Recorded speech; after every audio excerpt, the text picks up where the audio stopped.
ETF index mutual funds నేర్చుకుని stock మార్కెట్లో రాణించాలనుకుంటున్నారా? వెంటనే ఈ నెంబర్కి కాల్ చేయండి. నమస్తే రమ్మగారు. నమస్తే జయ.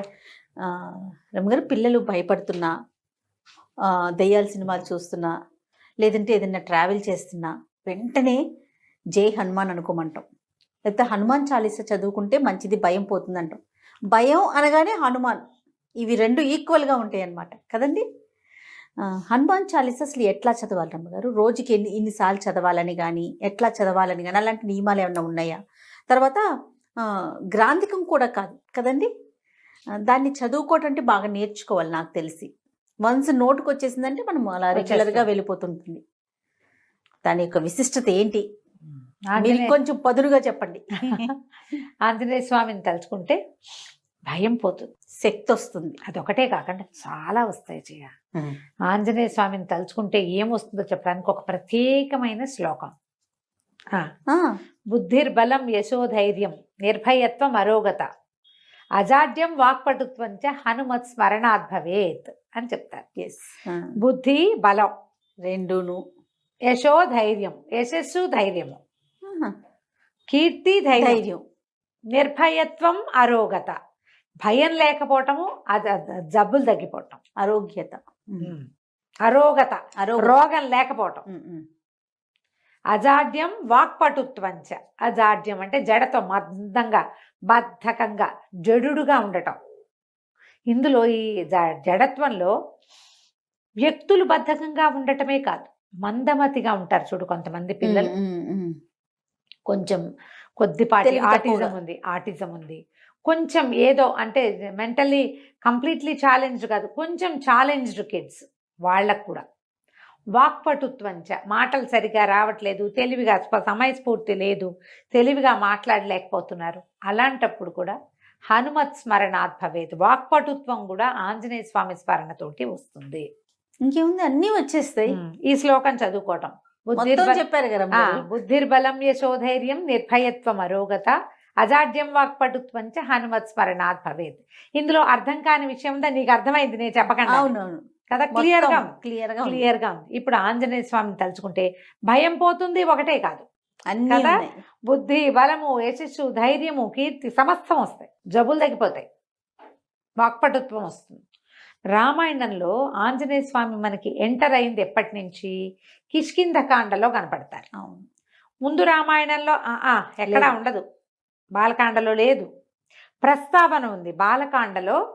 బ్రహ్మదేవుడు దేవతలందరికీ చెప్పారు, సెలవిచ్చారు, భగవంతుడు సంపూర్ణ మానవావతారుడుగా జన్మించబోతున్నాడు, అతను చేయబోయే మహత్కార్యాలకి మనమందరం కూడా మనం ఎంతో కొంత సహాయం చేద్దాం అని చెప్పి, మనము అందరం మీరందరూ కూడా దేవతలందరూ మీరంతా కలిసి మీ శక్తులతోటి వానరులకి జన్మనివ్వండి, అప్సరసల యందు గంధర్వాంగనల యందు వానరులకి జన్మనివ్వండి అని చెప్పారు.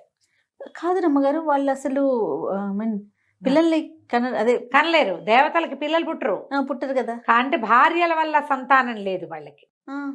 ఇప్పుడు భార్యల వల్ల సంతానం కదా, ఇది అప్సరోగణానికి తర్వాత గంధర్వ స్త్రీల ఎందుకు అన్నారు ఈ పిల్లల్ని. ఒక్కొక్కళ్ళు ఒక్కొక్క చోట వాళ్ళ అంశాలు, ఇది డైరెక్ట్ గా సంతానం అని చెప్పడానికి వీల్లాగా కాదు, బయలాజికల్ కిడ్స్ గా చెప్పడానికి వీల్లేదు, వాళ్ళ అంశస్వరూపాలు. ఇప్పుడు వాయుసుతుడు ఆంజనేయుడు, ఈయన బయలాజికల్ గా వాయువు కుమారుడు కాదు, ఈయన కేసరి నందనుడు. కేసరి భార్య అయిన అంజనాదేవికి వాయుదేవుని వరప్రసాదం వల్ల పుట్టినవాడు, అంతేగాని బయలాజికల్ గా వాయుదేవుడికి అంజనాదేవికి పుట్టినవాడని చెప్పబడదు, అలా జరగల. ఈ దేవతలందరూ మీరు సంతానాన్ని కనండి అని చెప్పినప్పుడు ఆంజనేయ స్వామి మాట వచ్చింది బాలకాండలో. ఒక్క వర్డ్, ఒకటే వర్డ్,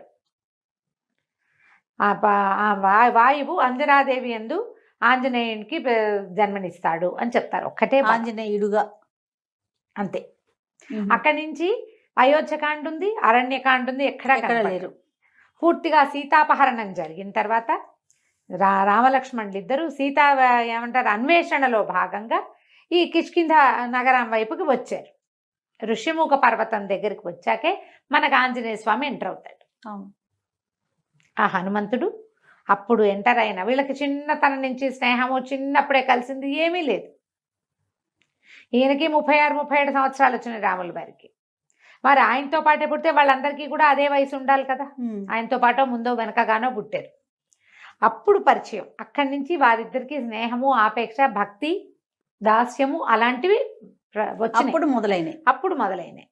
అయితే ఇప్పుడు ఈ సమయంలో ఎంటర్ అయిన ఆంజనేయ స్వామి భగవంతుడైన శ్రీరాముడికి, పరిపూర్ణ మానవావతారుడుగా ఉన్నటువంటి భగవంతుడికి అత్యంత ఆనందాన్ని కలిగించాడు. మొదటిది సీతను వెతికాడు. అవును. దానికంటే ముందు ఈయనతో స్నేహం కలిపాడు, సుగ్రీవుడితోటి స్నేహం కలిపాడు. వాళ్ళ మైత్రి మరింత ప్రబలం అవడానికి కారణమయ్యాడు. సీతాన్వేషణ చేయాలని బాగా ప్రబోధం చేసుకున్నారు ఒకళ్ళకొకళ్ళు. అక్కడి నుంచి సీతాన్ని అన్వేషించడానికి తలా ఒక గుంపు, తలా ఒక పక్కకి వెళ్తే వీళ్ళు ఈ ఋష్యమూక నుంచి, కిష్కింధ నుంచి దిగువకి ప్రయాణించి సముద్ర తీరాన్ని చేరారు. దక్షిణ సముద్రం వైపుకు ప్రయాణం చేశారు. అక్కడ చాలా రకాలుగా తెలుసుకుని ఆయనకి అపరిమితమైన బల సంపన్నుడైనప్పటికీ శక్తి తెలియకుండా తెలివిగలవాడుగానే ఉన్నాడు, కానీ బలశాలిగా అప్పటిదాకా ప్రదర్శన లేదు ఆంజనేయ స్వామి పట్ల. ఈయన అత్యంత బలశాలి అని, ఈయనకి ఇలాంటి శక్తి ఉందని, ఏదైనా చేయగలడని అప్పుడే చెప్పబడింది. కిష్కింధకాండ చివరి భాగంలో, సుందరకాండ మొదటి భాగంలో. అప్పుడు ఈయన ఏం చేశాడు, తన శరీరాన్ని పెంచి సముద్ర లంఘనం చేశాడు. సీతని ఎక్కడుందో సీతాదేవిని చూసొచ్చాడు.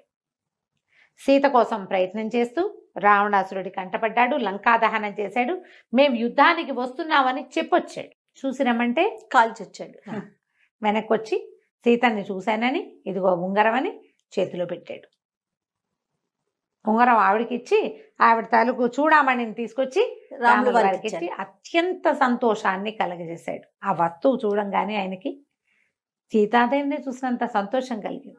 ఇప్పుడు మనం ఆంజనేయ స్వామిని గనక ప్రార్థిస్తే మనం ఎవరికి సన్నిహితంగా ఉన్నట్టు? రాముల వారికి. అక్షరాల. తర్వాత యుద్ధానికి బయలుదేరారు. యుద్ధంలో కూడా ఆయన చెయ్యగలిగినంత సాయం చేశాడు ఆంజనేయ స్వామి. అపరిమితమైన ప్రీతితోటి ఈయన్ని కొలిచాడు. చిరంజీవిగా వరం పొందాడు. ఆయనకు అంతకుముందు ఉంది, రాముల వారి వల్ల కూడా వచ్చింది. ఎక్కడ రామనామ సంకీర్తనం ఉంటే అక్కడ ఆంజనేయ స్వామి ఉంటాడని చెప్తారు. ఎత్ర ఎత్ర రఘునాథ కీర్తనం తత్ర తత్ర కృతమస్తకాంజలిం బాష్పవారి పరిపూర్ణలోచనం మారుతిం నమత రాక్షసాంతకం. ఎక్కడ రామనామ స్మరణ ఉంటే అక్కడ ఆంజనేయ స్వామి ఉంటాడు. ఈ కథనాల వీటి వల్ల మనం ఆంజనేయ స్వామిని తలుచుకుంటే భగవంతుని సామీప్యాన్ని పొందినట్టు మనం ఆటోమేటిక్గా వస్తుంది.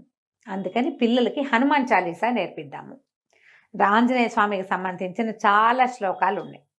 12 నామావళి, ఆంజనేయ స్వామి తాలూకు 12 నామావళి, 12 నామాలు ఉన్నది, చిన్నది, అది చెప్పచ్చు. అక్కడి నుంచి హనుమాన్ చాలీసా పెద్ద చాలీసా అనగానే 40 కదా. అయితే ఈ 40 శ్లోకాలు, దోహాలు అంటే చిన్న వాటి కదా, 4 లైన్లే. అవి కూడా సరిగా రాస్తే 2 లైన్లే వస్తాయి. తెలుగులోనూ చెప్పుకోవచ్చు. సంస్కృతం అంటే ఒరిజినల్ భాషలో తులసీదాస్ గారు రచించినటువంటి అవధి భాషలో ఉన్న హనుమాన్ చాలీసా అంటే డైరెక్ట్ గా ఋషి ప్రోక్తం, ఋషి ఏం చెప్పారో అది. ఇప్పుడు వాల్మీకి మహాముని చెప్పిన రామాయణాన్ని ఋషి ఆయన తన కంటితో చూసి దాన్నంతా మనకు అందించారు. ఇప్పుడు ఆ వాక్యాలే మనం చదివితే అద్భుతమైన ప్రయోజనం లభిస్తుంది. అలాగే తర్వాత మన యుగంలో తులసీదాస్ గారు కూడా వాల్మీకి మహామునికి దగ్గర నుంచోగలిగిన స్థాయి కలిగిన ఋషితుల్యులు. ఆయన చెప్పినటువంటి హనుమాన్ చాలీసాని మనం అదే భాషలో చేస్తే చాలా మంచిది. ఆ భాష చెప్పలేకపోతాం, తప్పులు వస్తాయనిపిస్తే తెలుగు భాషలో మనకి అవకాశం ఉంది, అది కూడా చెప్పుకోవచ్చు. హనుమాన్ చాలీసా సింపుల్గా వస్తుంది పిల్లలకి. ఏదైనా ట్యూన్లో నేర్పించుకోవటమే. 2 పద్యాలు చొప్పున, దోహాలు చొప్పున చెప్పినా కూడా వచ్చేస్తాయి. అవును, రోజు చెప్తుంటే చక్కగా వస్తుంది. సాయంకాలం పూట పిల్లలకి చెప్పండి. పిల్లల్ని ఇదేంటంటే ఇదేదో చదివితే అదేదో వస్తుందని కాదు. ఇది చదివితే నీకు బాగుంటుంది, నీకు ధైర్యం వస్తుంది, నీకు బుద్ధి వస్తుంది, నీకు జ్ఞానం వస్తుంది, నీకు అనారోగ్యం తగ్గుతుంది, నువ్వు ధైర్యంగా ఉంటావు, నీకు ఎవరో ఒకళ్ళ సహాయం లభిస్తుంది. అసలు సహాయమే అవసరం లేని అసహాయ సూర్యుడిగా నువ్వు ఉండొచ్చు. ఆంజనేయ స్వామికి ఎవరు సహాయం చేశారు? లక్ష్మణ స్వామిని బతికించడానికి ఈయన ఏం చేశాడు? సంజీవ పర్వతానికి పరిగెత్తుకుంటూ వెళ్ళాడు. అవును, ఆయన ఒక్కడే తెచ్చాడు. ఎవరు సహాయం చేశారు? ఎవరు చేయలేదుగా. అసహాయసురుడిగా అవుతారు అని చెప్పి నేర్పించి దాన్ని మెల్లిగా రోజువారీకి చదవటంలో పెట్టండి. దీనికి ప్రారంభం ఏంటంటే తల్లిదండ్రికి వచ్చి ఉండాలమ్మా. అది పిల్లాడికి ఇప్పుడు నాబోటి పెద్దమ్మతోటి నేర్పించడం గొప్ప కాదు. నువ్వు కూడా నేర్చుకో, నువ్వు కూడా చదువు. శనివారమో మంగళవారమో చదవటం, గుళ్ళోకి తీసుకెళ్తే గుళ్ళో నాన్న హనుమాన్ చాలీసా చెప్పుకో అని చాలీసా చెప్పిచ్చేసేయాలి పిల్లలతోటి. ఇది మనం 3వ ఏటి నుంచి మొదలు పెట్టచ్చు. మా పిల్లలకి నేను అట్లా చెప్పాను చేయాలి. తొందరగా మాటలు వచ్చినాయి, ఈజీగా. మాకు ఎంఎస్ సుబ్బలక్ష్మిని ఫాలో అయ్యే అలవాటు ఉంది. ఎంఎస్ సుబ్బలక్ష్మి గారి చాలా బాగుంటుంది. మధ్యలో రామలక్ష్మణి జానకి జయబోలో హనుమానికి ప్రతి కొన్ని శ్లోకాల తర్వాత అది వస్తుంది అనమాట. అది వినడం మొదలుపెట్టి అది నేర్చుకున్నాను. నేను ఒట్టిగా విడిగా చదువుకోవటం కూడా నేర్పించాను. ఎవరి పిల్లలు కాసేపు కూర్చున్నా వాడికి ఒకటి చెప్తాను నేను. అందులో ఏదో ఒకటి చెప్పచ్చు కదా. ట్యూన్ కూడా అట్రాక్టివ్గా ఉంటుంది. ఆ రాగాల్లో నేర్చుకుంటే పిల్లలు సరదాగా నేర్చేసుకుంటారు. ఆలోచించండి. తప్పకుండా. ఇప్పుడు కళ్ళు మూసుకుంటే నాకు సుబ్బలక్ష్మి గారి గొంతు అట్లా వినపడుతుంది. ప్రతిదీ అది ఎట్లా ఉంటుందంటే మన లోపల ఒక జ్యోతిని వెలిగిస్తున్నట్టు ఉంటుంది. అవునండి. మీరు అలా వినడం నేర్చుకోండి. పిల్లలకి అట్లా చెప్పండి. పిల్లలకి నువ్వు అది చదివితే నీకేదో వస్తుందని చెప్పొద్దమ్మా దయచేసి. బయట నుంచి ఏది రాదు, లోపల ఉంటాయి మనకు అవన్నీ. ధైర్యము, బుద్ధి, జ్ఞానం వాకిట్లో నుంచి తెచ్చుకునేవి కాదు, లోపల పుట్టేవి అవి. ఆ లోపల ఉంటాయి, మనకు తెలీదు. ఇప్పుడు మన లోపల ఏమేమి ఉన్నాయో మనకు తెలియదు కదా. అలాగే ఇవన్నీ కూడా లోపల హిడెన్ గా ఉంటాయి ప్రతి మానవుడికి. మనమందరం రాముడు లాంటి జన్మ కలిగిన వాళ్ళమే. ఆయన అవన్నిటిని మేల్కొల్పుకున్నాడు, కళ్యాణ గుణాలని. మనం మేల్కొల్పుకోం అంతే. ఆ మేల్కొల్పుకి ఇది ఒక సాధనంగా ఉంటుందని గ్రహించుకోండి. తప్పకుండా. దీన్ని పూర్తిగా ఏమంటే మత సంబంధమైన వ్యవహారంగా తీసుకోవద్దు. అలా అనుకోవడానికి వీల్లేదు, అసలు అనుకోవద్దు. ఇది మనకు అవసరంగా భావించండి. ఆంజనేయ స్వామి చాలా తెలివైన మాట తీరున్నవాడు, అద్భుతమైన మాట. ఎక్కడ తెలివి తక్కువ మాటలు, పొరపాటు మాటలు అలాంటివి లేవు. చాలా ప్లాన్డ్గా తెలివిగా మాట్లాడే మనిషి ఆయన, వ్యక్తి. అవన్నీ వస్తాయి మనకి. అదే కదా ఆయన బలశాలి, ఆయన ధైర్యశాలి, ఎన్నో అద్భుతమైన గుణాలు ఉన్నవాడు. అవన్నీ మనకు కూడా కావాలి. మనం ఇన్స్పిరేషన్ గా తీసుకోమా వాళ్ళని వీళ్ళని అందరినీ. ఆంజనేయ స్వామి మన ఇన్స్పిరేషన్. బాగుంది. ఇలా ఇన్స్పైర్ అయ్యి కనుక మనం ఇన్స్పైర్ అయ్యి పిల్లలు కనుక నేర్పిస్తే చక్కగా ఉంటుంది, చాలా బాగుంటుంది. ట్రై చేసి చూడండి. ఇది కష్టం అని మాత్రం అనుకోవద్దు.